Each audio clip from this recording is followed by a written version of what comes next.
예, 오늘은 신명기 12번째 시간입니다. 저희들 12번째 시간이고요. 제가 지난주까지 해서 모세의 신명기 두 번째 설교 26장까지의 말씀을 봤고요. 오늘은 이제 저희가 세 번째 설교 27장부터 30장까지인데 비교적 짧죠. 첫 번째와 세 번째 설교가 짧은데 이 세 번째 설교를 오늘 하고 또 다음 주에 이렇게 두 번에 걸쳐서 세 번째 설교를 좀 보도록 하겠습니다. 전체 보기 보시면은요. 세 번째 설교가 복과 저주라고 핵심 부분을 나눠놨는데요. 그러니까 복과 저주에 대한 거예요. 우리가 이제 보통 레위기 말씀 보면 26장인가 거기에 보면 7배 이스라엘이 범죄했을 때 하나님께서 그들을 심판하실 때에 7배를 그렇게 하시다가도 그들이 결국 회개하지 아니하면 하나님께서 그들을 멸하시고 열방의 포로가 되게 하시겠다. 그런 말씀을 하시거든요. 결국 그 말씀에 관련된 부분이 세 번째 설교의 베이스가 되고 근간이 됩니다. 그런데 단순히 그들을 향한 심판의 경고가 아니라 심판과 함께 복을 약속하신다라는 거죠. 그래서 이제 복과 저주. 저희 강의할 때 흔히들 이제 당근과 채찍이다. 하나님 말씀 잘 들으면 당근 주고 말 안 들으면 하나님 채찍 든다. 복과 저주가 그렇다라는 거예요. 하나님께서 원하시는 것은 저주를 주려고 하는 게 아니라 저주의 말씀을 보고 하나님의 무서운 심판에 대해서 두려움, 하나님을 향한 경외함을 가지고 하나님의 말씀대로 살아갈 때에 그 복을 누리기를 원한다라고 하는 게 하나님의 원래 마음이고 뜻인 거죠. 그렇게 복을 누리고 살아가길 원하시는 하나님의 뜻, 우리가 하나님과 동행한다라고 하는 것은 복을 누리며 살아간다라는 거예요. 하나님의 약속하신 복을 누리고 살아가는 게 동행하는 거예요. 하나님과. 그게 하나님의 뜻입니다. 세 번째 설교는요, 바로 이 복과 저주에 관한 이야기다라고 보시면 되겠고요. 이 복과 저주에 관한 이야기 가운데 흔히들 그 얘기해요. 복 이야기보다 저주가 훨씬 더 길다. 맞아요. 저주가 길어요. 저주의 부분이 길지만 전체적으로 횟수로 이야기한다면 복에 대한 약속이 더 많아요. 그러니까 하나님이 어디에 방점을 두고 있느냐?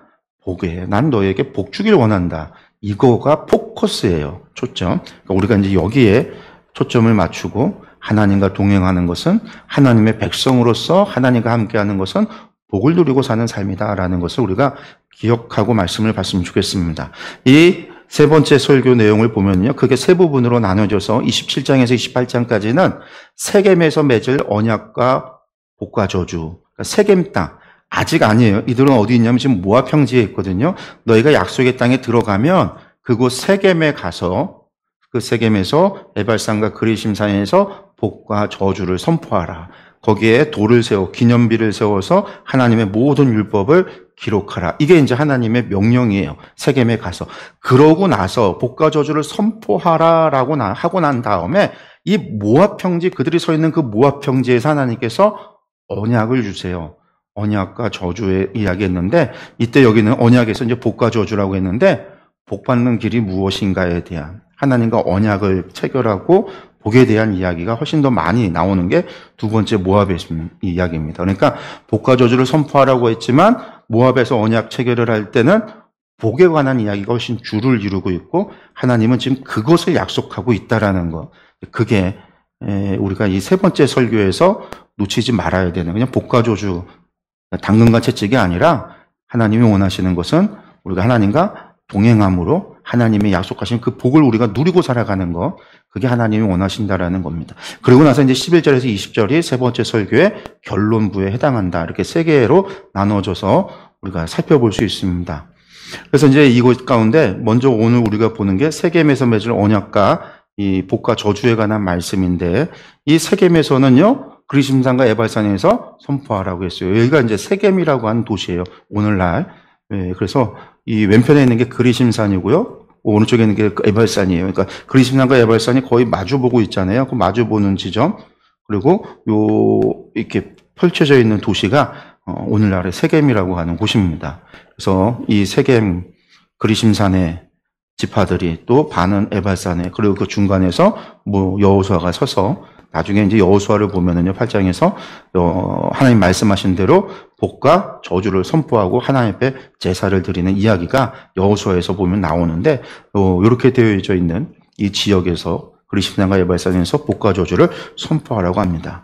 요 이제 27에서 28장의 이야기를 다시 보면 4개로 나눠져요. 그래서 먼저 세겜에 도착하면 세겜에서 뭘 해야 되는가? 하나님과 맺을 언약, 율법, 돌기둥 세우고 제단을 쌓아서 하나님께 제사하고 그래서 언약식을 체결해라 라는 이야기죠. 세겜의 언약입니다. 그리고 난 다음에 이제 에발산, 선이라고 되어 있는데 잘못했습니다. 에발산에서 선포한 저주의 내용이 27장 11절에서 26절까지 선포할 저주의 내용을 이야기하세요. 그리고 난 다음에 28장에서 1절에서 14절에 순종해서 받을 복이 무엇인가에 대한 복에 대한 이야기를 합니다. 그리고 다시 20절에서 68절까지가 불순종할 때 받게 될 저주에 관한 거예요.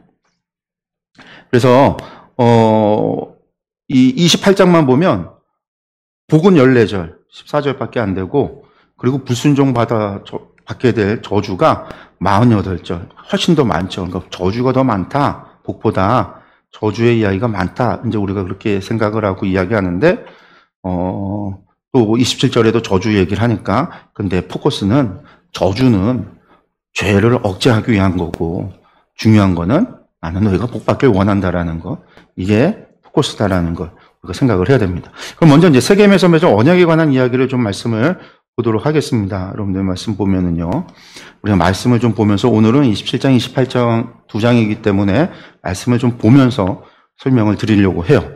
먼저 27장 1절에서 10절까지 세겜에서 맺을 언약인데 모세와 이스라엘 장로들이 백성에게 명령하여 이르되 내가 오늘 너희에게 명령하는 이 명령을 너희는 다 지켜라. 이건 지금 이제 너희가 세겜에 가서 할 일에 대해서 명령하니까 그거 너희가 잘 듣고 반드시 지켜야 된다라고 하는 이야기입니다. 1절의 이야기가. 그러면서 2절에 너희가 요단을 건너 내 하나님 여호와께서 내게 주시는 땅에 들어가는 날에 그 땅에 들어가는 아직 안 들어가 있고 모압 평지에 있죠. 들어가는 날에 큰 돌을 세우고 거기에다 석회를 바르라. 석회를 바르라. 그리고 요단을 건넌 후에 이 율법의 모든 말씀을 그 위에 기록하라. 그리하면 내 하나님 여호와께서 내게 주시는 땅 곧 젖과 꿀이 흐르는 땅에 내가 들어가기를 내 조상들의 하나님 여호와께서 내게 말씀하신 대로 하리라.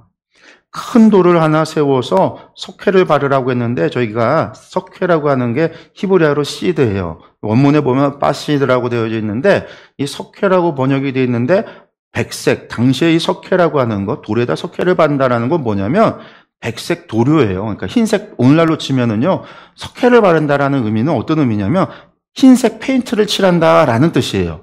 여러분들 흰색 페인트를 칠하는 이유가 뭐냐면은요, 흰색으로 칠해놓고 거기에다가 뭘 하려고 하는 거냐면 글자를 쓰려고 그러는 거예요. 보시면요, 이게 이집트에 가면, 신전에 들어가면은요, 저희가 지금 흰색으로 석회가 발라져 있어서 흰색이에요.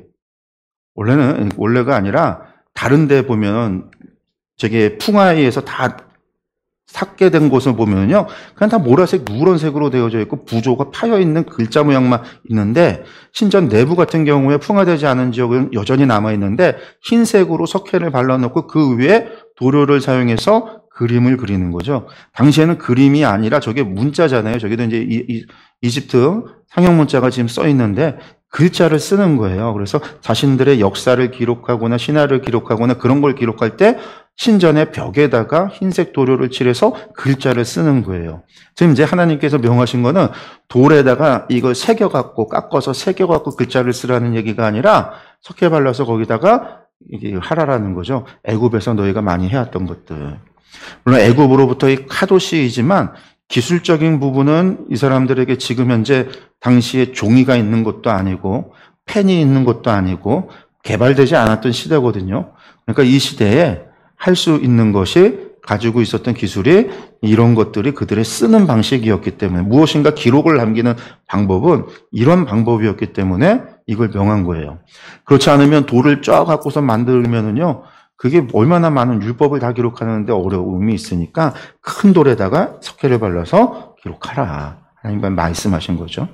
그러고 난 다음에 또 이야기합니다. 너희가 요단을 건너거든 내가 오늘 너희에게 명령하는 이 돌들을 에발산에 세우고 그 위에 석회를 바를 것이요. 또 명령하죠. 또 거기서 뭘 하라고 이야기하냐면은요, 내 하나님 여호와를 위하여 제단을 쌓는데 돌단을 쌓되 그것에 쇠연장을 대지 말라. 쇠연장을 대지 말라라는 거는요, 돌을 쪼아서는 안 된다라는 거예요. 그래서 6절에 너는 다듬지 않은 돌로 내 하나님 여호와의 제단을 쌓아라. 다듬지 말라라는 거예요. 그 위에 내 하나님 여호와께 번제를 드릴 것이다.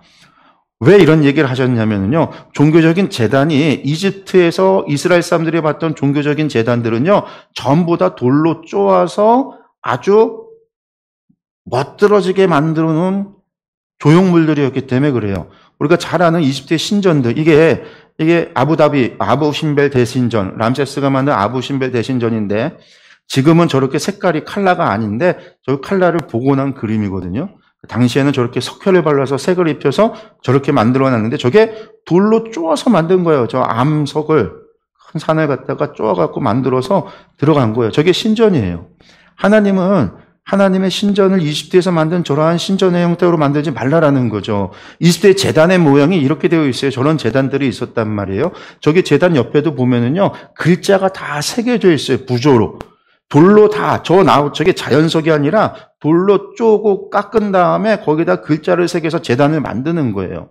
그림으로도 이런 그림들이 있어요. 저게 제단이에요. 저게 이시스와 오시리스의 제단이라고 해서 제단을 아주 멋들하게 돌을 깎아서 만들어 놓고 거기에다가 글자나 이런 것들을 집어넣고 해갖고 만들어 놓은 제단. 이게 애굽의 제단이에요. 이스라엘 사람들이 평생을 봐왔던 제단의 모습이에요. 뿐만 아니라 이게 이제 이집트의 오벨리스크거든요. 오벨리스크. 큰 탑이죠. 끝이 뾰족한 피라미드 형태의 마지막이 사각형 피라미드 모양으로 되어 있고 이게 이제 길쭉하단 이게 이제 오벨리스크라고 하는 건데 여기에 보면 전부 다 부조 한 면마다 무엇인가가 새겨져 글을 써 있어요. 하나님께서 큰 돌을 가져다가 만들려고 했을 때 이스라엘 사람들이 제일 먼저 생각한 거는 아마 상상한 건 오벨리스크, 이집트에서 보았던 오벨리스크를 만들려고 하는 건가라고 했지만 하나님은 닦지 말고 그 돌도 큰 돌을 가져다가 세워서 하라고 그랬거든요. 나중에 길갈에 넘어갔을 때, 요단강 건너서 길갈에 갔을 때도요, 강에서 돌을 잡아서 12돌을 세워요. 깎아서 저런 멋있는 어떤 조각을 만들어서 하는 게 아니라 하나님께서 저런 것들을 조각하라고 하죠. 이게 이집트의 신전, 신화, 그들의 문명이란 말이에요. 근데 하나님 명한 거는요, 돌들 가져다가, 이게 이스라엘의 돌제단인데, 고대시대 때 만들어진 제단이 지금도 남겨져 있는 건데, 저게 돌제단이에요. 보면 어떻게 되어 있어요? 이집트하고 보면 참 볼 게 없죠. 그냥 주변에 있는 돌 모아서 쌓아놓은 거니까 얼마나 볼품 없어요. 보기에. 근데 하나님께서는요, 돌을 쌓아다가 제단을 만들라. 저렇게 형태를 만들고 깎고 뭐하고 해서 만들지 말라. 이집트에서 그들이 보아왔던 그런 신전의 모습, 신들을 섬기는 제단의 모습, 그런 종교적인 방식, 하나님 그것을 전부 다 카도시한 거죠. 카도시한 거예요. 그리고 그런 거에 어느 순간 그런 걸 하다 보면요. 그게 뭐가 돼요? 우상이 되잖아요. 사람들은 그것을 섬기게 된다. 모세의 불못을 섬겼던 것처럼. 이스라엘 사람들이 사무엘서에 블레셋과의 전쟁에서 패하자 법궤를 가지고 와라. 법궤가 의미가 있는 게 아니죠. 법궤의 언약은 하나님이 주체시니까 하나님과 이스라엘의 관계 회복을 위해서 하나님을 찾아야 되고 잘못한 것이 있는지 회개해야 되는데 그들은 그게 아니라 법궤를 가져와서 전쟁에 쓸 아이템으로 사용해. 우상으로 섬긴 거예요. 법궤를. 그러니까 그것도 하나님은 원하시지 않는 거죠. 예루살렘 멸망 이후에 법궤가 사라졌어요. 잃어버린 법궤. 그래서 잃어버린 법궤라는 소설도 만들어지고 영화도 만들어지고 인디아나 존스의 레이더스라고 하는 1편의 영화가 이 법궤를 찾는 영화잖아요. 이런 법궤. 아마 그 법궤가 남겨져서 지금까지 있다라고 한다면 그 법궤는요, 엄청난 우상이 됐을 거예요. 우상. 사람들이 그것을 우상시하고, 신성시하고, 잘 없어진 거예요. 역사 가운데서 잘 없어졌다고 저는 생각을 해요. 하나님께서는요, 그런 게 아니라, 하나님을 향한 경외함은 이런 건축물에서 나오는 게 아니라, 사람이 만든 돌과 나무와 철과 청동과 이런 것들로 만들어 놓은 어떠한 형상에서 하나님을 향한 경외함이 나오는 게 아니라 하나님과 이스라엘의 경외함은 관계는 이스라엘이 하나님의 말씀에 겸손히 순종하며 따라갈 때 하나님과 동행할 때 하나님께서 그들 가운데서 이루시는 놀라운 헤세드, 언약을 약속하신 것을 이루어 가시는 하나님의 그 놀라운 사랑, 그것을 경험하면서 나오는 자연스러운 경외함이거든요. 그것을 경험하며 하나님을 마음과 뜻과 정성을 다하여 섬겨가야 되는 하나님은 원하시는 건 그것이지 하나님은 저러한 것을 통해서 원하시지 않는다. 그래서 하나님께서 명하셨던 이런 것들 우리가 이제 말씀을 또 보면 되겠고요. 이게 세겜에 가서 하나님과 언약식을 맺을 때 하나님 앞에 다시금 세겜에서 약속의 땅에 도착해서 하나님과 언약을 다시 갱신하게 될 때 해야 되는 것들에 대한 명령인 거죠. 그리고 또 화목제를 드리고 거기에서 먹으며 내 하나님 여호와 앞에서 즐거워하라. 너는 이 율법의 모든 말씀을 그 돌들 위에 분명하고 정확하게 기록하라. 아까 그 큰 돌에다가 정확하게 기록하라. 왜 그럴까요? 앞으로 그것이 표적이 되는 거죠. 하나님 앞에 세웠던 하나님과 언약을 맺었던 그리고 그 율법이 거기 기록되어져 있으니까 이스라엘 사람들은요 어디에 있든지 그들이 흩어져서 살게 되겠지만 하나님의 율법, 하나님의 말씀을 보기를 원하는 모든 사람들은요 그 세겜 땅에 가면은요 거기에 뭐가 세워져 있으니까 하나님의 돌, 큰 돌에 하나님의 율법이 기록되어져 있으니까 그것을 보게 하고 기념하게 하는 거죠. 모세와 레위 제사장들이 온 이스라엘에게 말하여 이르되 이스라엘아 잠잠하여 들으라. 오늘 내가 내 하나님 여호와의 백성이 되었으니 그런즉 내 하나님 여호와의 말씀을 청종하여 내가 오늘 내게 명령하는 그 명령과 규례를 행할지니라. 이게 이제 세겜에서 맺을 언약에 대해서 명령하는 거예요. 이것을 반드시 지켜야 된다. 모세가 이야기하고 있는 거죠. 그리고 난 다음에 그 에발산에서 선포하게 될 저주를 이야기합니다. 모세가 그날 백성에게 명령하러 이르되 너희가 요단을 건넌 후에 시몬과 레위와 유다와 이사갈과 요셉과 베냐민은 백성을 축복하기 위해서 그리심산에 서고 루벤과 갓과 아셀과 스불론과 단과 납달리는 저주하기 위하여 에발산에 서고 이것도 이렇게 복과 저주를 두 개로 나눠 놓으니까요. 이걸 흑백처럼 생각을 해요. 사람들이 저주를 하는 에발산에 서는 안 되고 또 그리심산, 축복하는 그리심산에 서야 된다고. 또 이런 이야기 하는 사람들이 있어요. 왜 보니까 여기 보면 요셉과 베냐민, 유다, 레위, 이런 사람들은 다 중요한, 이스라엘의 중요한 지파들이잖아요. 유다나 요셉, 에브라임 같은 경우는 장자 권한을 받았고, 그리고 레위는 하나님이 첫 태생을 대신해서 받으신 제사장의 지파고 그래서 나중에 분열왕국 이후에 남유다만 남았을 때는 유다와 베냐민 연합체였으니까 물론 시므온도 같이 끼어있긴 하지만 어쨌든 그러다 보니까 그리심산에 있는 사람들이 좋은 사람들이고 축복했던 그들이 좋은 사람들이고 이렇게 또 해석하려고 하는 분들이 계셔요. 근데 그게 뭔 상관이 있어요, 그게. 그리고 잘 보면은 이게 뭐예요? 시몬과 레위와 유다는 에발산에 있는 사람들을 향하여 축복해주고 있는 거고 에발산에 있는 사람들은 그리심산에 있는 사람들을 향해서 저주하고 있는 거니까 듣는 거는 저주를 듣는 게 받는 거잖아요. 사실은 거꾸로지. 이제 그런 거는 사실은 의미가 없고 여기에서 의미를 찾으려고 하면 전부 다 그거는 이상한 사이비 이단으로 가는 겁니다. 어쨌든 그리심산과 에발산에 지파를 반반 두고 복과 저주를 선포하게 했다. 모두가 듣는 거예요. 모두가. 그리고 거기는 하나님께서 모두에게 주시는 약속이에요. 그러면서 에발산에서 선포한 저주가 뭐냐? 레위 사람은 큰 소리로 이스라엘 모든 사람에게 말하여 이르기를 장색의 손으로 조각하였거나 부어 만든 우상은 이 장색은 대장장입니다. 대장장이 손으로 조각하거나 부어 만든 우상은 여호와께 가증한 토에바죠. 가증한 건 토에바다. 토에바니 그것을 만들어 은밀히 세우는 자는 저주를 받을 것이라 할 것이요 모든 백성은 응답하여 말하되 아멘 할지니라. 그러니까 저주를 선포하면 아멘, 모든 백성이 모두가 동의하는 약속이에요. 이거는 하나님 앞에서 예, 아멘, 예, 그렇습니다. 우리가 동의합니다. 우리가 그렇게 하겠습니다. 하지 않을 겁니다. 그리고 했다면 말씀하신 대로 저주를 받겠습니다. 라는 거죠. 그의 부모를 경홀히 여기는 자는 저주를 받을 것이라 할 것이요 모든 백성은 아멘 할지라. 그의 이웃의 경계표를 옮기는 자 저주를 받을 것이라. 맹인에게 길을 잃게 하는 자 저주를 받을 것이라. 이거 다 우리가 신명기 레위기에서 봤었던 또 율법에 거기에 나오는 말씀들입니다. 객이나 고아나 과부의 송사를 억울하게 하는 자 재판관들 저주받을 것이다 하니까 아멘. 그의 아버지의 아내와 동침하는 자 그의 아버지의 하체를 드러냈으니 저주받을 것이다. 짐승과 교합하는 모든 자 저주받을 것이다. 제가 얘기했어요. 짐승과 교합하는 게 애굽의 문화였다고요. 애굽의 우상들이 동물이잖아요. 얼굴이 다 동물이잖아요. 악어 머리, 새 머리, 개 머리, 다 그런 머리. 그래서 실제로 이집트에서 짐승과 교합하는 일들을 행했어요. 그 신들과 해서 그런 그게 이제 그래서 특히 이집트가 심한 게 짐승과의 수간, 죽은 자와 하는 시간 이런 것들이 아주 이집트 내에서도 시간 같은 경우는 사회적 문제로까지 이야기될 정도로 그래서 죽으면 미라를 만드는 사람들이 시간을 해요.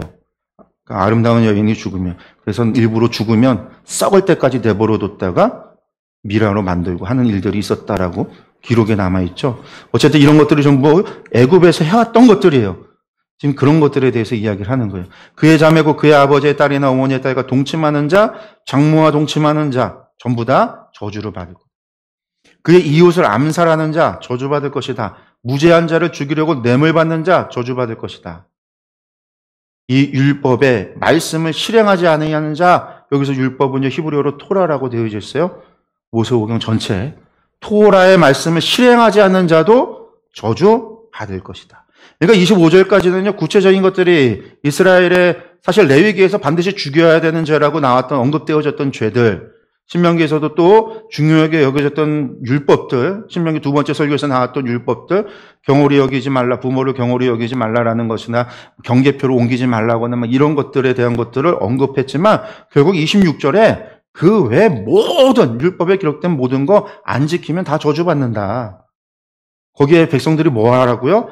아멘 할지라. 아멘. 이게 언약이에요, 언약. 무엇에 관한 언약이냐? 하나님의 말씀을 지키지 않으면 저주받습니다. 예, 우리 저주받습니다. 약속하라라는 거예요. 이 에발산에서 아멘 선포하고 아멘하고 그게 지금 언약식, 에발산에서 행할 언약식에 대한 이야기예요. 하나님 앞에 율법을 세우고 제사를 드리고 복과 저주를 선포하고 그 다음에 저주에 대해서 이야기되어지는 것에 대해서 아멘으로 하나님 앞에 서약하고 그 이야기예요. 서약한다. 그 다음에 이제 순종하여 받는 복, 불순종하여 받는 저주가 뭐냐?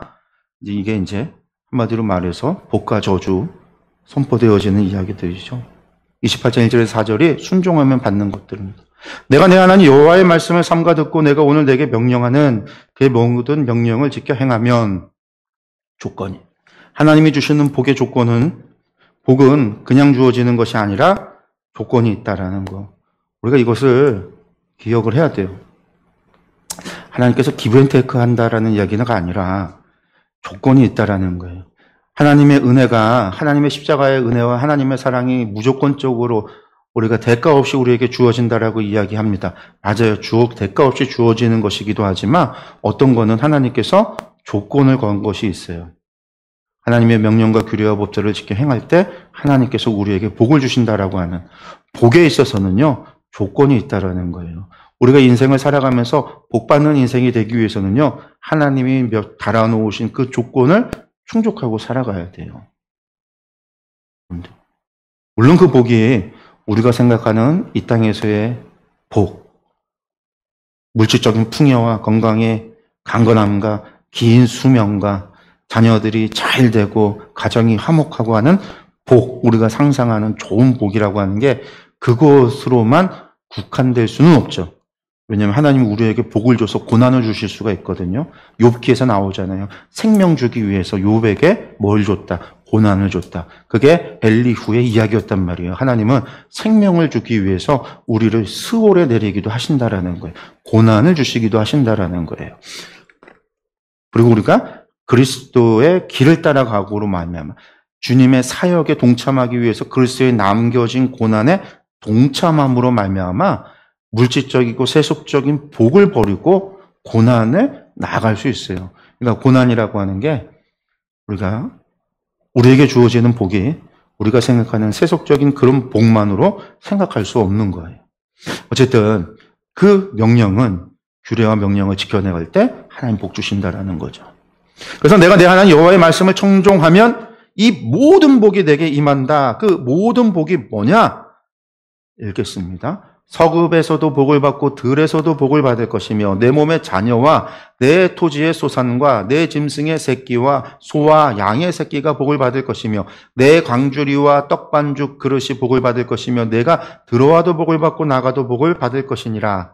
여호와께서 너를 대적하기 위해 일어난 적군들을 내 앞에서 패하게 하시리라. 그들이 한 길로 너를 치러 들어왔으나 내 앞에서 7길로 도망하리라. 여호와께서 명령하사 내 창고와 내 손으로 하는 모든 일에 복을 내리시고 내 하나님 여호와께서 내게 주시는 땅에서 내게 복을 주실 것이며, 여기서 주어가 중요해요. 누가 복을 주신다? 여호와께서. 우리가 사람의 생사, 화, 복이 하나님께 있다라고 이야기하잖아요. 그래서 복을 주시는 주체가 누구냐? 여호와께서. 하나님이 우리에게 복을 주시는 거예요. 여러분들, 우리 죽은 조상님들이 우리에게 복을 주시는 게 아니에요. 저 무당 굿하는 귀신들이 우리에게 복을 주는 게 아니에요. 하나님께서 복을 주신다라는 거. 그럼 당연히 하나님과 우리와의 관계가 좋아야 되는 거예요. 그 관계가 회복되어져야 되는 거예요. 그 관계의 문제는요, 하나님께 있는 게 아니라 우리에게 있는 거죠. 우리가 죄인이기 때문에 하나님 앞에 나아갈 수 없는, 그런 우리 죄인인 우리를 하나님 앞에 나아갈 수 있고 하나님과 관계를 이루어 갈 수 있도록 해주시기 위해서 예수님께서 십자가에 달려 돌아가신 거잖아요. 그 은혜로 말미암아 우리가 하나님 앞에서 나아갈 수 있는 거예요. 주님의 은혜를. 그래서 우리가 히브리서에서 얘기한 것처럼 그리스도의 십자가의 보혈의 공로를 의지하고 하나님 앞으로 나아간다는 그 이야기처럼 우리가 늘 기도하는 거죠. 오늘도 제가 늘 기도할 때 주님의 십자가 보혈의 공로를 의지하고 주님 앞에 나왔습니다. 예. 그때 하나님께서 우리에게 복을 주신다라는 거예요. 여호와께서 명령하사 내 창고와 내 손으로 하는 모든 일에, 여러분들 모든 일에, 이 복은요, 우리가 하는 모든 일에게도 하나님께서 복을 주신다라는 참 좋은 복이에요. 여호와께서 내게 맹세하신 대로 어떻게 너를 세워 자신의 성민, 거룩한 카도시의 백성이 되게 하시린다. 하나님께서 어떻게 해요? 우리를 카도시, 구별된, 세상에서 구별된 백성, 거룩한 백성이 되게 하신다라는 거예요. 이는 내가 내 하나님 여호와의 명령을 지켜 그 길로 행할 것임이니라. 그렇게 행할 때의 조건이죠. 땅의 모든 백성이 여호와의 이름이 너를 위하여 불리는 것을 보고 너희를 두려워하리라. 여러분들 두려워하니까, 이 두려워한다라는 말, 경외한다는 말과 동일한 말이에요. 원어상. 그들이 우리를 보고 두려워함으로 우리와 함께 하신 하나님을 향한 두려움을 가지고, 경외함을 가지고 어떻게 해요? 그들이 하나님께로 나오는 거죠. 여호수아에서 그래서 가나안 정복 전쟁에서 어떤 일들이 일어나요? 라합이 내가 소문으로 듣고 상처 하늘에서도 하나님의 땅에서도 하나님인 줄 내가 알았더라. 그래서 내가 내 가족과 내 친척과 내 조상 내 나라의 그 신을 버리고 내가 당신들의 하나님 여호와 하나님을 믿겠습니다. 당신의 하나님의 백성이 되겠습니다. 라합이 그러는 거 아니에요. 길갈 사람들이 이야기를 듣고 소문을 듣고 두려움을 가지고 속여서라도 어떻게든 이스라엘과 하나 되어 하나님의 백성이 되겠다고 여호수아를 찾아오는 거 아니겠어요? 루시, 라합을 보고, 나오미를 보고 어떻게 해요? 어머니의 백성이 나의 백성이 되고 어머니의 하나님이 나의 백성이 되겠다. 나의 하나님이 됩니다라고 해서 어머니를 따라 나서는 거잖아요. 이걸 갖다가 끌어당긴다. 원심력이라고 하죠. 구심력과 원심력이란 말을 사용해요. 주의 복음은 끌어당기는 구심력이 있고요. 그리고 그것이 복음은 언제나 나아가는 원심력을 갖는다라는 거예요. 끌어당기는 매력이 하나님 나라에 있다라는 거예요. 교회가 끌어당기는 매력을 가져야 되는. 초기에 기독교가 우리나라에 들어왔을 때 교회는 매력이 있었던 거죠. 모든 사람들이 볼 때 교회는 매력이 끌어당기는. 아무것도 안 하지 않아도 교회는 막 부흥되어지는. 오늘날 교회가 매력을 잃었어요. 교회가 손가락질 당하고 세상과 다를 바 없이 똑같아지니까 안 오죠. 문제, 교회가 매력을 회복해야 돼. 그거는 결국 카도시를 회복해야 되는 거예요. 거룩을 회복돼야 되는 거예요. 여호와께서 내게 주리라고 내 조상들에게 맹세하신 땅에서 내가 복을 주사 내 몸의 소생과 가축의 새끼와 토지의 소산을 많게 하시며 여호와께서 너를 위하여 하늘의 아름다운 보고를 여시사 내 땅에 때를 따라 비를 내리시고 내 손으로 하는 모든 일에 복을 주시리니 내가 많은 민족에게 꾸어줄지라도 넌 꾸지 아니할 것이요. 여기서도 주어가 누구예요? 여호와께서 복을 주셔서 소산도 주고 가축의 소산도 준다라고 얘기하고 있어요. 그곳에 비도 내리게 하겠다라고 말씀하고 있어요. 그 땅에는요, 비를 내리는 우상이 있어요. 땅에 소산을 주는 우상이 있어요. 가축들의 새끼를 많이 주는 우상들이 있어요. 그러나 하나님은 뭐라고 하시냐면 내가 주겠다라는 거예요. 내가. 바알이 주는 게 아니라 바알이 주는 게 아니라는 거예요. 하나님이 주신다라는 거예요. 여호와께서 너를 머리가 되고 꼬리가 되지 않게 하시며 위에만 있고 아래에 있지 않게 하시리니 오직 너는 어떻게 하라고요? 내가 오늘 내게 명령하는 내 하나님 여호와의 명령을 듣고 지켜 행하며 내가 오늘 너희에게 명령하는 그 말씀을 떠나 좌로나 우로나 치우치지 아니하고 다른 신을 따라 섬기지 아니하면 이와 같으리라. 14절에 이 말씀이 왜 들어갈까요? 명령과 규례 하면서 꼭 다른 신 이야기를 하는 이유. 이게 지금 핵심이거든요. 당시에는. 그들의 세계관에 있어서 가장 중요한. 여전히 여호와가 하나님 오직 유일하신 여호와이시니 쉐마를 가르쳤음에도 하나님만이 오직 유일하신 여호와 하나님이시다라는 사실을 믿지 못해요. 여전히 세상에 우상들이 있다라고 생각을 하고 그 신들이 세상을 관여하고 운행한다라고 믿고 있기 때문에 끊임없이 이야기하는 거예요. 이 모든 일들이 지금 다른 신 따라 섬겨서는 안 된다라고 하는 거에서부터 시작되어지는 이야기들이에요. 여호와 하나님만을 섬겨야 된다라는 것을 이야기하는 이야기이기도 해요. 종교적인 명령과 규례에 나왔던 이야기들이 종교적인 어떤 이야기들이다라는 것. 우리가 그런 것도 당시 상황과 문화 속에서 살펴야 되는 부분이기도 하죠. 그 다음에 이제 불순종하여 받는 저주. 이게 복이에요, 복. 들어가도 복을 받고, 나가도 복을 받고, 들에서도 복을 받고, 집안에서도 복을 받고, 내 양식 그릇도 복을 받고, 내 집안의 가축도 복을 받고, 나로 말미암아 내가 갖고 있는 모든 존재가, 나의 범위 안에 있는 모든 소유가 다 복을 받는다. 하나님께서 복을 주신다라고 약속하셨는데, 반대로 하나님 앞에 불순종하면 어떤 저주를 받느냐라는 거죠. 그런데 내가 만일 내 하나님 여호와의 말씀을 순종하지 아니하여 내가 오늘 내게 명령하는 그의 모든 명령과 규례를 지켜 행하지 아니하면 이 모든 저주가 내게 임하며 내게 이를 것이다. 이 모든 저주는 앞에서 선포했었던 아멘 했던 게 아니라 지금 15절 이하에 나오는 저주들이. 물론 앞에 것도 다 포함되는 거죠. 앞에 했던 거 아멘 했으니까 약속한 거니까. 그리고 이 뒤에서는요, 그거를 구체적으로 이야기하는 거예요, 구체적으로. 왜? 거기에는 몇 가지만 쭉 얘기한 다음에 모든 율법 너희가 불순종하면 저주 임한다고 했잖아요. 그 율법 자세하게 이야기하는 거죠. 그러면서 시작하는 얘기가 복의 반대죠. 성읍에서도 저주받고 들에서도 저주받고 광주리와 떡반죽 그릇이 저주받고 내 몸의 소생과 토지의 소산과 내 소와 양의 새끼가 저주받을 것이고 내가 들어와도 저주받고 나가도 저주받으리라. 아까 복의 정반대라는 거예요. 이게 저주의 개간이에요. 아까 복의 개간은 앞에 그거예요. 정반대. 말만 좀 바꾼 거죠. 복을 저주로 바꾼 건데 그러면서 구체적으로 이야기하는데 여기서도 저주를 누가 내리느냐? 주체가 여호와께서 귀신이 아니라 악령이 아니라 마귀가 아니라 여기 사탄이 아니라 여호와께서 벌하신다라는 거예요. 여호와께서 심판하신다라는 거예요. 여호와께서 저주하신다라는 거예요. 악을 행하여 그를 잇고 내 손으로 하는 모든 일에 여호와께서 저주와 혼란과 책망을 내리사 망하며 속기 파멸하게 한다. 내 몸에 연병이 들게 하고 폐병과 열병과 염증과 학질과 한재와 풍재와 썩는 재앙으로 너를 쳐 이 재앙이 너를 따라 너를 진멸하게 하고 내 머리 위에서 하늘이 노시 되고 내 아래 땅은 철이 될 것이고 그러니까 비도 안 내리고 땅도 갈라지지 않는 여호와께서 비 대신에 티끌과 모래를 내 땅에 내리시니 그것들이 하늘에서 내 위에 내려 마침내 너를 멸하리라. 여호와께서 내 적군 앞에서 너를 패하게 하고 내 시체가 공중의 모든 새와 땅의 짐승들의 밥이 될 것이고 또 여호와께서 애굽의 종기와 치질과 괴혈병과 피부병으로 너를 쳐서 너가 치유받지 못하게 할 거고 여호와께서 너를 미치는 것과 눈먼 것과 정신병으로 친다라는 거죠. 그때 너를 구원할 자가 없게 될 거고 그런데 하나님께서 치셨으니까 구원할 자가 없죠.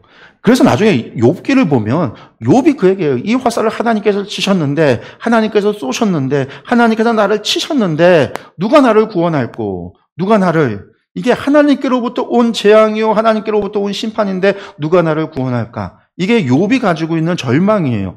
하나님이 나를 치셨다라는 거. 그래서 욥은 끊임없이 하나님과 논쟁하고 싶고 하나님과 변론하고 싶고 하나님과 이야기하고 싶다라고 하나님과 만나서 이야기할 수 있으며 나의 정당함과 나의 정의로움과 나의 거룩함을 하나님께서 분명히 알 텐데 나와 이야기해 보시며 그게 욥의 이야기였어요. 그게 이제 신명기 이 말씀에 기초하고 있는 거예요. 그래서 욥기를 보면은요, 신명기의 구조, 새 친구들의 이야기도 신명기의 논리 구조를 가지고 이야기하고, 욥도 신명기의 요 논리 구조를 가지고 얘기를 해요. 근데 엘리후가 등장을 하면서 신명기가 답하지 못하는 거. 그게 뭐예요? 고난이 저주받는 게 죄 때문만, 불순종으로만 오는 게 아니라 생명을 살리려고 하나님께서 저주받은 것과 같은 그런 고난과 아픔과 슬픔을 주시기도 하신다라는 거. 고난의 신학이 그 안에 담겨 있다라는 거죠. 이제 그게 욥기의 이야기입니다. 신명기를 베이스로 해서 신명기가 답을 주지 못한 거에 대한 새로운 신학적인 답을 주는 거. 그게 제2성전기 시대 때 나라 잃고 회복되지 못했던 그들이 여전히 하나님의 심판 과정 가운데 있고 고난 속에 있었던 그들에게 이 고난이 도대체 언제까지 이어질까? 돌아와서 성전까지 지어졌건만 왜 하나님의 영광은 돌아오지 않는가? 하나님의 약속인 다윗의 왕조는 회복되지 않는가? 하나님의 심판은 왜 계속해서 지속되고 있는가라고 하는 절망 가운데 있었던 그들에게 주어졌던 메시지가 욥의 메시지예요. 아, 우리를 살리려고, 우리에게 생명을 주시려고 의인도 고난을 받을 수 있다라는 거. 그 핵심이 되어지는 이야기의 베이스가 이 세 번째 설교에 대한 이야기예요. 이 신학이 담겨있는, 복과 저주가 갖고 있는 신학. 내가 여자와 약혼하였으나 다른 사람이 그 여자와 같이 동참할 것이요 집을 건축하였으나 거주하지 못할 거고 포도원 심었지만 열매 따 먹지 못. 저주받아서 그런다라는 거죠. 내 소를 내 목전에서 잡았으나 네가 먹지 못하고. 그런 일들이 어려움들이 있어라도 누가 너를 도와줄 자 아무도 없다. 그리고 내 자녀를 다른 민족에 빼앗길 것이고 뭐 다 빼앗긴대요. 그리고 또 여호와께서 어떻게 해요? 질병을 또 준다고. 여호와께서 내가 세울 내 임금을 너와 내 조상들이 알지 못하는 나라로 포로로 끌려가게 할 것이고 여호와께서 또 너희를 어떻게 해요? 모든 민족에게 놀람과 속담과 비방거리가 멸망시켜서 그런 조롱거리가 되게 하신다. 누가? 여호와께서. 나라를 세우시는 이도 하나님이시오 나라를 멸망시키는 이시도 여호와이시다. 한나의 기도에 나오는 이야기죠. 여호와께서라는 거예요. 예. 내가 많은 종자를 들여 뿌려도 뭐가 먹어요? 메뚜기가 다 먹고. 아무리 애쓰고 노력해도 아무것도 거두지 못한다. 하나님께서 그렇게 하신다라는 거예요. 자녀를 낳아도 그들이 또 포로가 될 것이고 하나님께서 그렇게 하신다라는 거죠. 그리고 이런 일이 뭐가 일어나요? 왜 일어나는 거예요? 하나님 말씀 안 들어서. 내가 내 하나님의 여호와의 말씀을 청종하지 아니하고 내게 명령하신 그의 명령과 규례를 지키지 않기 때문에. 그래서 결정적으로 어떻게 된다고요? 이 모든 저주가 내게 와서 너를 따르고 내게 이르러 마침내 너를 멸하게 된다. 하나님이 세우신 그 나라가 멸망하게 된다.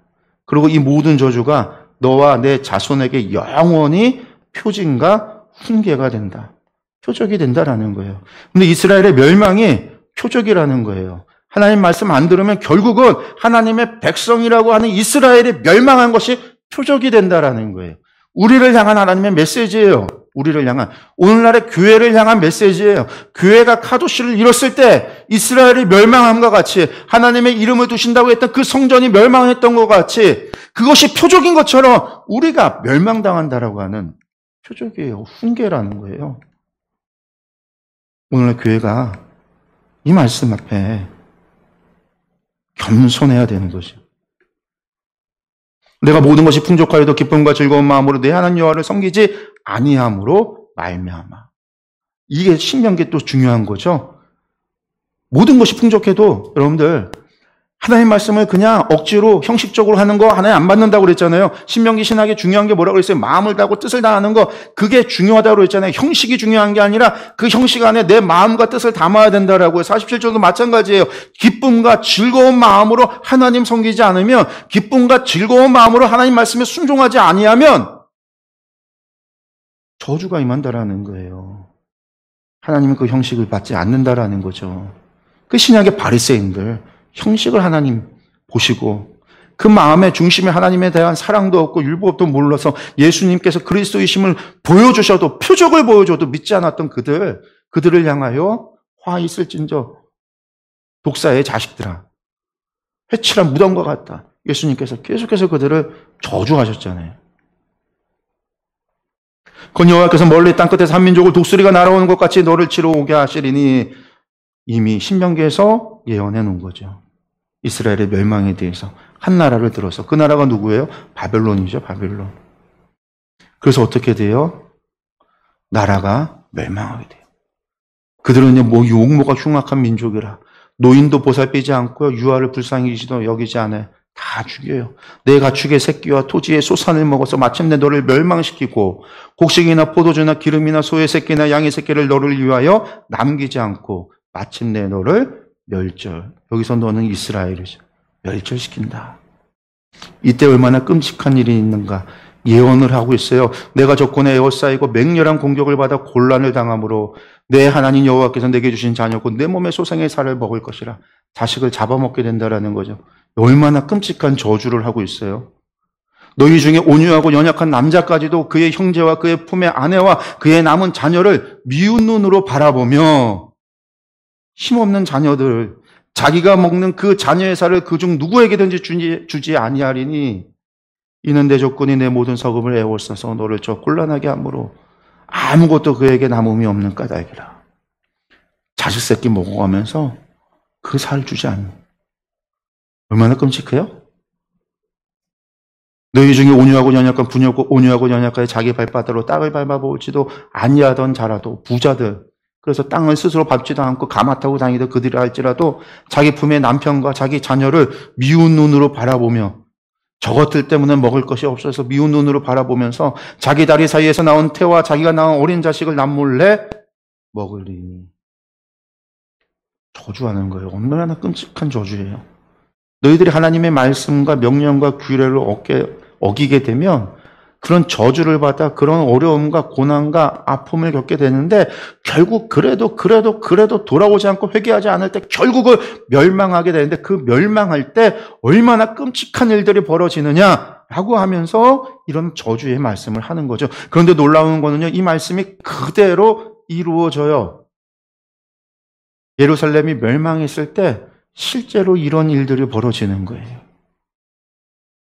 그래서 예레미야가 그 무너진 예루살렘의 성전에 올라갔을 때 이미 무너지고 바벨론 사람들은 돌아가 버렸어요. 약탈하고 죽이고 포로 잡아 다 끌고 갔어요. 그곳에 남겨져 있었던 사람들의 그 전쟁의 참상을 예레미야가 보는데요. 거기에 자기 자녀 잡아먹고 있는 부모들이 있는 거예요. 이 끔찍한 이야기를 고백하고 있어요. 그게 예레미야 애가에 나오는 거죠. 그것이 표적이라는 거예요, 여러분들. 예루살렘의 멸망이 표적이라는 거예요. 내가 만약 이 책에 기록한 이 율법의 모든 말씀을 지켜 행하지 아니하고 내 하나님 여호와라 하는 영화롭고 두려운 이름을 경외하지 아니하며 그러지 않으면 결국은 여호와께서 다른 누구가 아닙니다. 여호와께서 재앙을 내리신다. 여호와께서 내가 두려워하던 애굽의 모든 질병을 내게 내리겠다. 이 율법책에 기록하지 아니한 모든 질병과 모든 재앙을 내가 멸망하기까지 여호와께서 내게 내리실 것이다. 기록된 것뿐만 아니라 기록되지 않은 것까지도 너희가 아무리 많은 하늘의 별같이 많다 할지라도 하나님 여호와의 말씀 청종하지 않으면 남는 자 얼마 되지 못할 거다. 여호와께서 너희에게 선을 행하시고 너희를 번성하게 하시기를 기뻐하시던 것 같이 이제는 여호와께서 너희를 망하게 하시며 멸하시기를 기뻐하시리니 너희가 들어가 차지할 땅에서 뽑힐 것이요.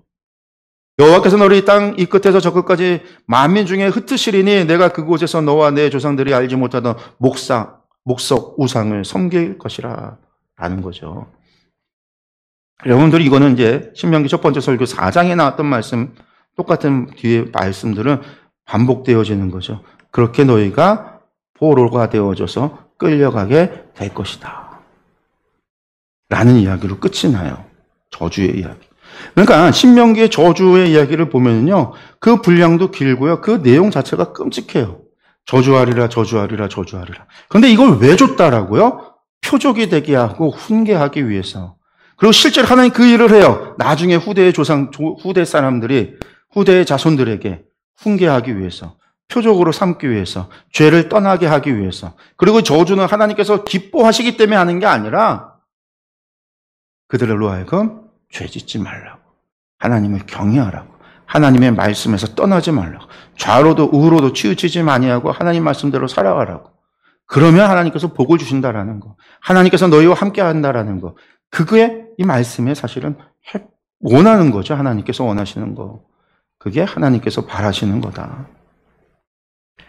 그러고 나서 이제 29장에 가면요. 모압에서 맺은 언약, 이루고 나서 언약을 맺습니다. 하나님과 언약을 맺어요. 그래서 29장의 얘기는 과거에 맺은 것으로 나오는데 이때는요. 복 받는 게 무슨 것인가? 어떻게 해야 복을 받는 길인가? 우리가 복과 저주가 있는데 어떻게 해야지 복을 받아요? 결국은 똑같은 거죠. 하나님의 말씀과 명령과 규례와 법도를 지켜 행하는 것. 겸손히 하나님을 섬기는 것. 겸손히 하나님의 말씀, 토라를 지켜 행하는 것. 그리야 할 때 하나님께서 우리에게 복을 주신다. 그게 29장에 모압에서 맺은 언약이기도 합니다. 그러니까 이제 이것은 다음 주에 이어서 보도록 하겠습니다. 오늘 여기서 마치겠습니다. 여러분들 말씀 기억을 하시면서요. 복과 저주의 이야기. 맞아요. 하나님을 겸손히 섬기는 게 우리가 이 땅에서 복을 받고 살아가는 길이라는 거. 하나님 우리가 함께 하시면서 우리 부려먹기를 원하시는 분이 아니세요.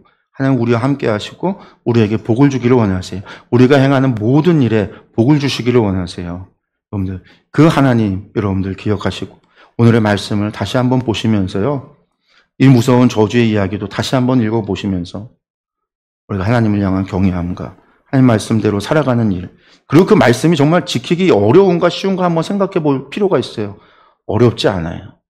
하나님께서 우리에게 무리한 걸 요구하시지 않았어요. 이것을 우리가 기억하면서 우리의 삶을 카도시, 구별된 삶을 살아가는 하나님의 백성으로서 모든 사람들로부터 매력적인 성도가 되고 교회가 되고 하나님 나라가 되기를 소망했으면 좋겠습니다. 우리 기도하겠습니다.